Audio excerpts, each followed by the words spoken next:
Chapter 6, Part 3. Sometimes someone always feels as if she's getting short-handed, even if it's in her imagination. Initially, Christine joined our family. This person was me. Once the bond between Christine and Mary was cemented, Mary was less difficult to get along with. Our lives became more peaceful. I got a decent job at a government agency with good pay and started to feel a little more confident about my career path. While Cody and I still hadn't eased into what most people would consider conventional marriage, one based on romantic love, we developed a highly functional relationship. We communicated well with each other, and we completely complemented each other on an intellectual level. Not long after I had Logan, Christine and Mary each for their first job, Aspen and Leon. We started off on the greatest adventure of our lives, parenting an ever-growing brood of wonderful kids, a greater sense of camaraderie of raising our children together. Becoming parents as one family became the most essential part of our life, the most defining trait of our family life. I think that when Christine and Mary had their first children, they began to understand me a little better. After I had Logan and before my sister had kids of their own, they didn't understand why I was tired so much of the time. They didn't understand my priorities. They thought I was complaining too much about trivial things such as not having time to shower, do the dishes, or run errands. However, once their children were born, they were able to empathize with the challenge of motherhood, and having a child can complicate the simplest things. Once they grasped this, they were more willing to help me out. We were able to lean on one another and help to accomplish little tasks that make motherhood difficult. Cleaning errands, talking on the phone, and peace. For the most part, Mary, Christine, and I were able to put aside our differences and create a warm and stable environment for our kids. We raised them as one family.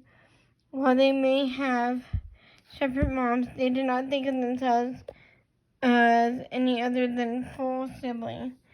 I love co-parenting our kids. I was able to work while Mary and Christine homeschooled the children who weren't sent to our church school. I felt safe and secure knowing that while I was out at the office, my children were receiving precisely the education and the care I wished for. I never worried when my children were out of my sight. I trusted Mary and Christine to handle every situation and to make all the parental decisions in my absence. In this regard, we were one team. I didn't have to be called on whether to administer cold medicine or not. I did not have to be called when Logan hit one of the other children. Christine and Mary handled it the way they knew I would want it handled. It was lovely. When he was little, Logan was a little daredevil. He got into everything. He was fearless. One afternoon, Mary had heated up some syrup and placed it in a pitcher on the counter. It was far out of the reach of any of our children. However, somehow Logan managed to rig up a construction made from several chairs, which he climbed up to get his hands on the pitcher. He was too small to lift the pitcher and brought it crashing onto his head. The syrup scalded his forehead. Mary knew exactly what to do to minimize the burn. By the time I got home from work, there was only a small mark on Logan's face.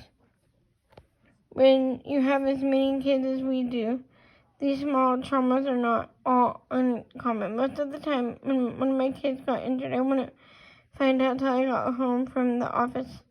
By then, everything would have been taken care of by my sister wives. Whichever child had been hurt would be soothed, and the accident was already a fading memory. My coworkers most of the time didn't know I was a polygamist, never understood why I was able to work late at a moment's notice. I was always at a loss to explain when I was so flexible regarding my home life. They didn't understand why I was never stressed about daycare, grocery shopping, playdates, and doctor's appointments for my kids. They couldn't figure out why I didn't need to rush home to fix dinner, or why I never ever discussed what I was cooking. My coworkers thought I had the easiest life imaginable. Some of them even wondered if I was secretly wealthy.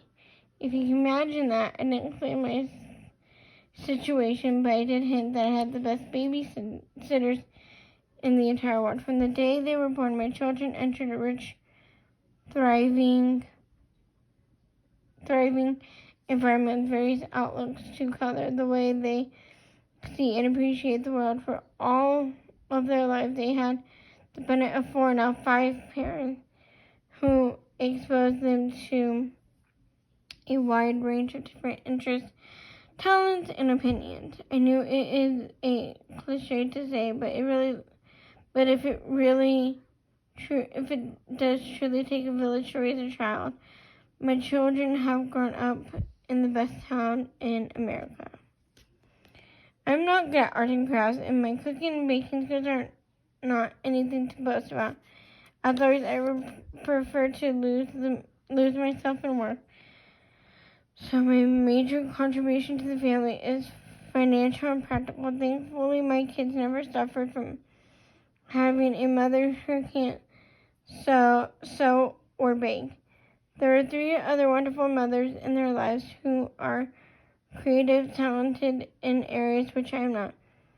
So my children never go without amazing Easter outfits or Halloween costumes. If a birthday party was left up to me, I'd rush off to the supermarket on my way home from work to pick up a sheet cake with greasy blue roses. Thankfully, I have Christine in my family who usually jumps at the chance to make something homemade. Even though Christine is extremely creative and generous with her time around the house, a lot of the time she flies by the seat of her pants.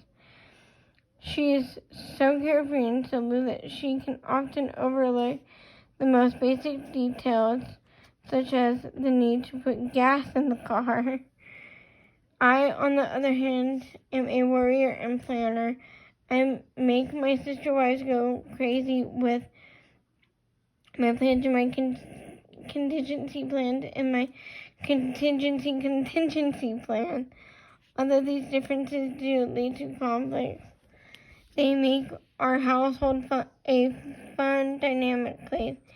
Even though I clash with Christine and Mary from time to time, I'm thrilled that my kids had the benefit of both their personalities. If they had grown up with just me, there would be many things to which I wouldn't have exposed to them. My sister wives have provided my kids with a wealth of experiences. They have helped me create 6 wonderful, well-rounded kids. About 5 years into our marriage, after Christine had joined the family and things had settled down somewhat, Cody began to mature emotionally.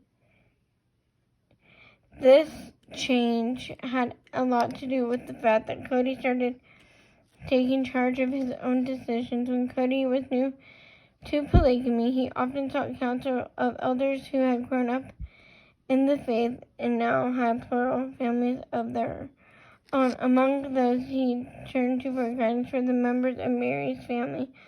Obviously, learning from those familiar with the faith and principle was crucial to Cody's development. However, no two families or situations are alike.